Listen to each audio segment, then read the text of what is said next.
Hi there, Allan Knight, former Zen monk turned communication coach, with you here on July the 15th for a Night Talk tip. Quite often I get asked the question about public speaking. More and more people today are public speaking or getting up in front of groups and really feel the need to present themselves well. So recently, one of my clients said, Allan, could you give me what the key points, the key elements that should be in any presentation? Let's say it's a 30 or 45-minute presentation. What are some of the key points that you would recommend that we have in each presentation? So here I go. I think there are about 5 of them. Number 1, when you get up there, keep it light. Have a great little light-hearted introduction. That's fun. Maybe it's a little joke or a little light-hearted comment about something happened to you in traffic on the way to there, or something funny.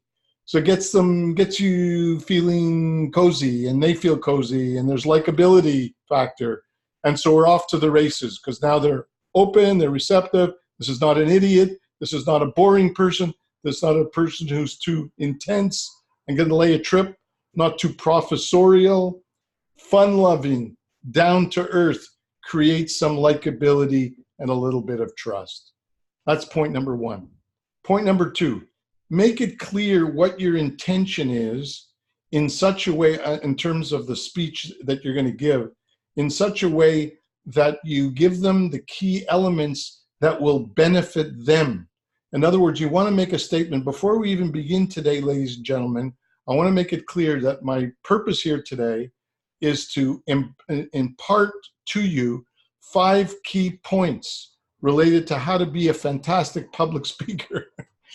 5 key elements. I want you to go home knowing that you got these 5 key points that will enable you to become a much better public speaker. So you're basically whetting their appetite on an emotional level, which is relevant to what they're going to get out of it, the benefits they're going to get out of it, and also keep it to 5 points or 7 points. So structure it a little bit. It's bite-sized chunks and practical points they're going to get, so that they don't feel that they're going to get a dissertation that is going to be full of talk, boring, and by the end, they don't really know what you said, or their mind is confused about what you said. You're going to provide them practical points and tips, so it orders your mind in the way of presenting it, and it orders their mind in terms of how to receive it.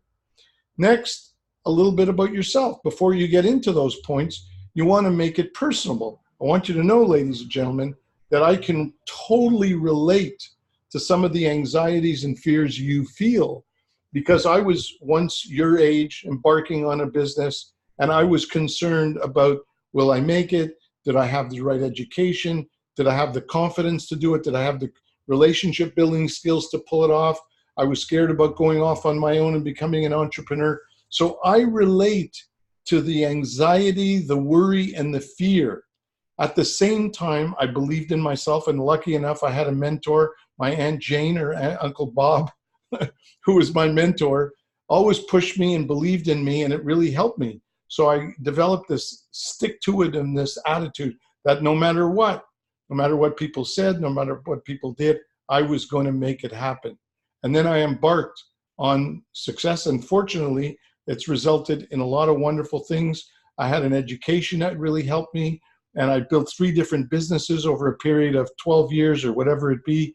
And so I know what it takes. I'm not just telling you theory today. I'm actually telling you stuff that is based on my own personal experience. I've actually walked the talk, and I hope that you get a lot out of today's talk. Having said all that, now you're ready to talk. If you want to talk a bit more about your credibility and education, you can include that in the last point. Now you get into the 5 points. Now you say, now we're point 1. Point 1 is blah, blah, blah, blah, blah, blah, blah, and tell some stories about point 1 to demonstrate why point 1 is so important. Maybe things to avoid, things to introduce, and things to make sure that are included so that it ensures their success. So you cover point 1 for 5 minutes, and then you cover point 2 for 5 minutes, point 3, point 4, point 5. So most of the bulk of the 45-minute, if it's a 45-minute talk, will be the points.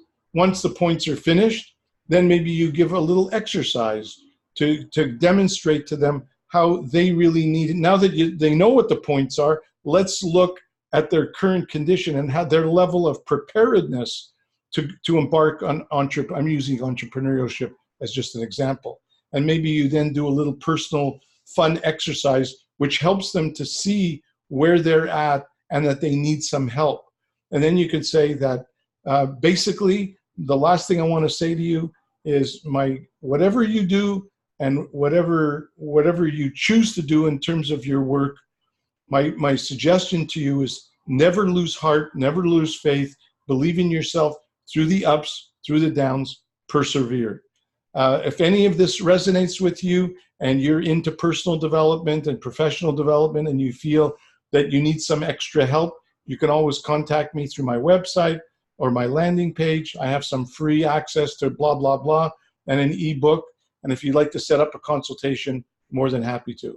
We'll end now with questions. Take your questions. I want to thank you so much for having me. All the best to you and yours. That's my points for a good talk. No matter if it's a 30-minute talk, 15-minute talk, 1-hour talk, the points are the same. Hope you enjoyed it.